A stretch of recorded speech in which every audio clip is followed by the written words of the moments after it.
Assalamualaikum warahmatullahi wabarakatuh. Hari ini Ulun akan menjelaskan mengenai penyakit hipertensi atau biasa disebut darah tinggi atau bahasa bekumpainya disebut dengan tinggi darah. Perkenalkan, nama Ulun Dr. Siti Makiah dengan jabatan dokter ahli pertama, unit kerja UPTD Puskesmas Kuripan Barito Kuala. Jadi, hipertensi itu disebut sebagai pembunuh tersembunyi karena sering tidak mengakibatkan keluhan dan gejala yang khas, sehingga penderita tidak menyadari kalau dirinya telah mengidap hipertensi. Pasien datang ke dokter dengan keluhan yang lain, misalkan seperti batuk, pilek, atau keluhan asam lambung. Ketika diukur tekanan darah, ternyata pasien tersebut darah tinggi, kebanyakan seperti itu. Kemudian, pengendalian hipertensi harus dilakukan secara berkesinambungan dan berkelanjutan, dimulai dari tingkat masyarakat, kemudian ke puskesmas, kemudian ke fasilitas rujukan atau rumah sakit, dan harus kembali ke masyarakat dalam membantu kepatuhan minum obat serta perawatan di rumah. Idealnya, obat darah tinggi diberikan seumur hidup, kecuali terdapat kondisi khusus, misalkan tekanan darahnya rendah, di bawah 90 atasnya dan di bawah 60 bawahnya. Atau ada saran dihentikan oleh dokter spesialis. Selama tidak ada kedua hal tersebut, obat hipertensi idealnya diminum seumur hidup. Darah tinggi atau hipertensi tidak bisa disebut sembuh, tetapi disebut sebagai terkontrol. Nah, apa itu darah tinggi? Darah tinggi adalah peningkatan tekanan darah sistol lebih dari sama dengan 140 dan diastolik lebih dari sama dengan 90. Jika ada pasien yang datang dengan keluhan darah awalnya 120 per 90 di bawahnya tinggi, maka pasien tersebut tetap dikategorikan sebagai darah tinggi. Pun sebaliknya, jika ada pasien datang dengan darah 150 per 80, darah di depannya tinggi dan di bawahnya rendah, maka tetap disebut dengan darah tinggi. Nah, darah tinggi sendiri terbagi menjadi 3 derajat, ada derajat 1, derajat 2, dan derajat 3. Ada juga istilahnya prehipertensi atau normal tinggi, yaitu tekanan darahnya itu berkisar di 130 dan 139 dan bawahnya berkisar 85 sampai 89.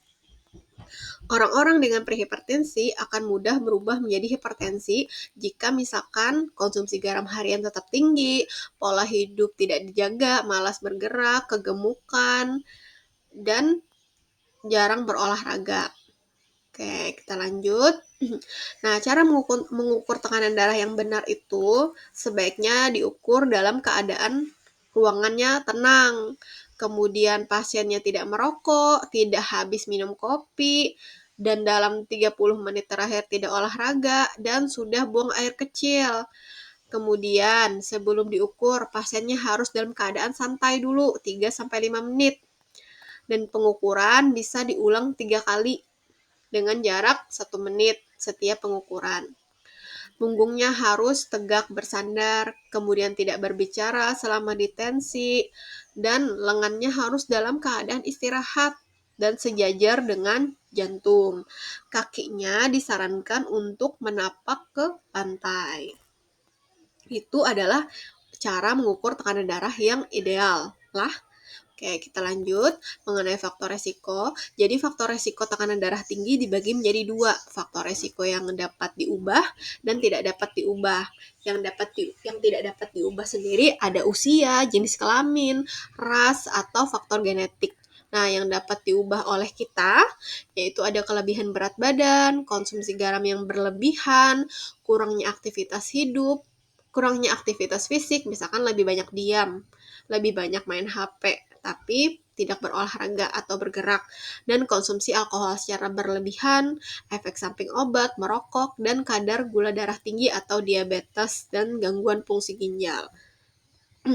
Gejala darah tinggi biasanya macam-macam, tapi ada juga pasien yang misalkan darahnya 200/100 tapi tidak ada gejala.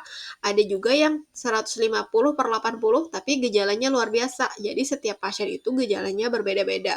Tapi secara umum gejala yang dirasakan bisa mulai dari sakit kepala, pusing, mukanya terasa panas, lehernya tegang, nyeri dada sebelah kiri, jantung tiba-tiba berdebar, atau penglihatan tiba-tiba kabur, gelisah, atau merasa mudah lelah beberapa hari terakhir. Ketika dicek, tekanan darahnya ternyata tinggi, ada juga yang seperti itu. Tata laksana darah tinggi disingkat dengan istilah patuh. Nah, patuh ini apa? Yang pertama adalah periksa kesehatan secara rutin dan ikuti anjuran dokter. Nah, yang kedua, atasi penyakit dengan pengobatan yang tepat. Jadi, obat darah tinggi itu ada macam-macam jenisnya. Kalau misalkan pian seberataan atau Bapak Ibu sekalian, darahnya tidak cocok dengan obat-obatan di puskesmas, tetap tinggi atau tidak enak ketika minumnya, lapornya ke puskesmas biar diatur oleh dokternya bagaimana baiknya Bapak atau Ibu untuk lanjutan pengobatan berikutnya. Kemudian yang ketiga adalah tetap diet dengan gizi seimbang. Tidak berlebihan konsumsi garam, tidak berlebihan konsumsi gula, dan tidak berlebihan konsumsi lemak. Akan dijelaskan di slide berikutnya. Yang keempat, upayakan aktivitas fisik dengan aman. Misalkan ingin olahraga, bisa dengan mulai jalan kaki, tidak perlu langsung berlari lah. Kemudian hindari asap rokok ataupun hindari merokok, hindari konsumsi alkohol dan zat karsinogenik lainnya. Zat karsinogenik ini adalah zat pemicu kanker, misalkan seperti asap bakaran, asap pembakaran sampah, itu termasuk dalam zat karsinogenik yang berbahaya. Bagaimana konsumsi hipertensi yang tepat?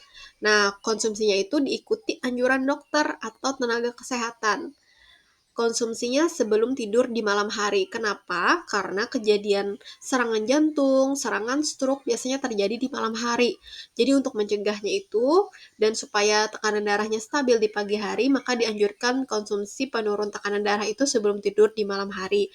Diminum dalam keadaan perut kosong atau 2 jam sesudah makan. Jadi tidak langsung sesudah makan langsung diminum, tapi 2 jam sesudah makan dulu, atau pilihannya adalah diminum sebelum makan.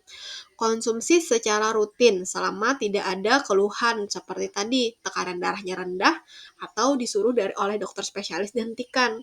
Yang kelima, harus kontrol ke tenaga kesehatan minimal 1 bulan sekali.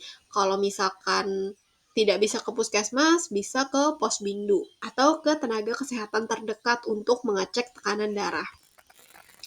Kapan tekanan darah disebut terkendali? Ketika tekanan darah itu di bawah 140 dan pernya di bawah 90 yang tercapai dalam waktu 3 bulan. Jadi kenapa diminta setiap bulan? Supaya dipantau tekanan darah pian ini terkontrol atau masih tinggi. Itulah. Oke, selain untuk memantau tekanan darah, juga dilihat pasiennya rutin atau tidak minum obat atau adakah keluhan terkait komplikasi. Nah, biasanya itu bisa berupa mata kabur, atau gangguan kencing, atau gula darahnya tiba-tiba tinggi, jadi harus tetap dipantau oleh tenaga kesehatan. Nah, pemeriksaan penunjang untuk mengetahui adakah komplikasi dari darah tinggi bisa dilakukan 6 bulan sekali. Untuk di puskesmas bisa dilakukan cek gula darah, cek kolesterol. Nah, untuk pemeriksaan mata, pemeriksaan ginjal itu biasanya dilakukannya di rumah sakit karena di puskesmas jarang ada bahan untuk pemeriksaannya. Oke, lanjut. Nah, ini adalah komplikasi darah tinggi. Beberapa komplikasinya gangguan otak, biasanya berupa serangan stroke, gangguan penglihatan, itu matanya tiba-tiba kabur karena darahnya terbiasa tinggi merusak saraf-saraf mata. Gangguan jantung, bisa serangan jantung. Gangguan saraf, tangannya tiba-tiba kebas, katur. Nah, lah, kemudian gangguan fungsi ginjal, biasanya bermasalah di bagian buang air kecilnya. Jadi, apapun ketika pian telah didiagnosa darah tinggi, pian harus rutin kontrol ke puskesmas minimal 1 bulan sekali untuk bertemu dokter lah. Nah, upayakan aktivitas fisik harian dengan aman. Jadi harus didahului dengan pemanasan dan diakhiri dengan pendinginan sebelum dan setelah melakukan aktivitas fisik. Minimal 150 menit, bisa jalan cepat, naik tangga, berkebun, atau melakukan aktivitas rumah tangga. Kemudian durasinya 5-7 kali per minggu dengan lama waktunya 30 menit sampai 1 jam. Nah, berhenti merokok lah kalau misalkan buhan pian merokok. Karena semua produk rokok itu berbahaya. ada 250 bahan kimia dalam sebatang rokok dan 69 diantaranya dapat menyebabkan kanker. Nah, penggunaan tembakau ini dapat merusak organ tubuh dan salah satu faktor resiko utama untuk penyakit kardiovaskular. Jadi kalau misalkan ibaratkan pembuluh darah kita seperti pipa air, kalau merokok maka dinding pipa airnya itu akan berkarat, akan tumbuh plak-plak-plak. Nah, dan tidak elastis lagi sehingga sangat beresiko terjadinya serangan jantung. Nah, tembakau atau rokok ini membunuh hampir separuh dari yang menggunakannya dan menyebabkan 6 juta kematian per tahun. Jadi banyaklah. Nah, 10% dari kematian tersebut merupakan hasil dari menghirup asap rokok yang tidak langsung atau rokok pasif. Misalkan di rumah ada yang merokok. Nah, asap yang kita hirup pun ternyata berbahaya untuk kita lah, dan asapnya itu pun bisa menempel di gorden, di kursi, di spray. Jadi, ketika orang itu berhenti merokok, tidak ada asapnya bukan berarti tidak ada zatnya, tetap ada menempel di kain-kain di dalam rumah. Jadi, seberbahaya itulah asap rokok.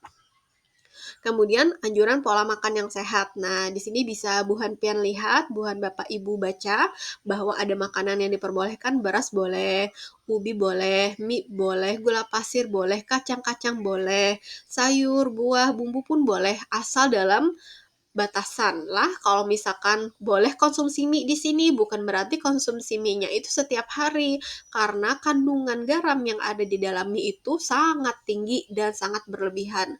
Jadi boleh misalkan konsumsi mie sebulan 2 kali aja cukup lah, tidak untuk dikonsumsi setiap hari. Kemudian cara yang memasak yang dianjurkan, gunakan margarin atau mentega yang tawar, yang sedikit rasanya, rasa asinnya gitulah. Oke, kemudian diberi bumbu alami seperti bawang merah, putih, kunyit, boleh. Nah, makanan yang tidak diperbolehkan atau dibatasi tadi, roti, biskuit, kue yang dimasak dengan garam dapur berlebihan, gitulah. Oke, protein hewani, jeroan, kornet, sarden. Nah, biasanya sarden ini garamnya sangat tinggi luar biasa. Jadi, kalau misalkan makan sarden, sedikit aja kuahnya, dan kalau bisa jarang-jarang aja lah. Oke, ada juga keju, kacang-kacangan, sayur yang dan buah yang diawetkan dengan garam. Misalkan ada rujak, nah rujak itu ternyata tinggi garamnya karena tinggi garam, tinggi gula karena dia diawetkan. Kayak minuman dengan pemanis dan pengawet juga harus hati-hati. Kayak kecap pun juga hati-hati karena kecap itu tinggi dengan garam. Meskipun mama makannya telur bejarang atau telur direbus, ternyata kecap asin banyak sekali mencocol kecap asinnya digabung dengan nasi. Itu pun bisa jadi nanti berlebihan konsumsi garamnya. Nah, untuk jatah harian lemak dan minyak itu 2 sampai 3 sendok aja. Lah, untuk gula minimal 4 sampai 5 sendok. Dari mulai pian bangun tidur sampai pian tidur lagi, itu adalah jatah gula pian 4 sendok sampai 5 sendok. Dan garam cuma jatahnya 1 sendok teh kecil. Tidak, bukan 1 sendok teh yang besar, itu bukanlah, jadi sedikit aja. Kalau misalkan hendak membuat sambal itu dibatasi, ingat-ingat ujar orang Banjar lah membuat garamnya. Nah, ini adalah dampak perilaku hidup sehat terhadap penurunan tekanan darah. Bisa dilihat di kolom paling bawah, ternyata ketika pian berhasil menurunkan berat badan yang awalnya gemuk, misalkan turun 10 kilo, maka darahnya pun 5-20 mmHg yang turun. Jadi kalau misalkan darahnya awalnya 160, turunnya 20, jadi 140 ketika pian berhasil menurunkan berat badan. Begitu juga dengan pembatasan garam. Ketika kita berhasil membatasi garam, maka penurunannya 2-8 mmHg dari tekanan darah yang tinggi itulah. Dan konsumsi diet sehat, misalkan mampu makan konsumsi sayur dan buah yang cukup, mampu menghindari lemak, tidak makan jeroan tadi, maka dampak penurunan darahnya 8-14 mg. Nah, itu bisa pian baca di sini. Oke. Nah, sekian edukasi dari Ulun. Salah hilap Ulun mohon maaf. Semoga penjelasan Ulun ini bermanfaat. Wassalamualaikum warahmatullahi wabarakatuh.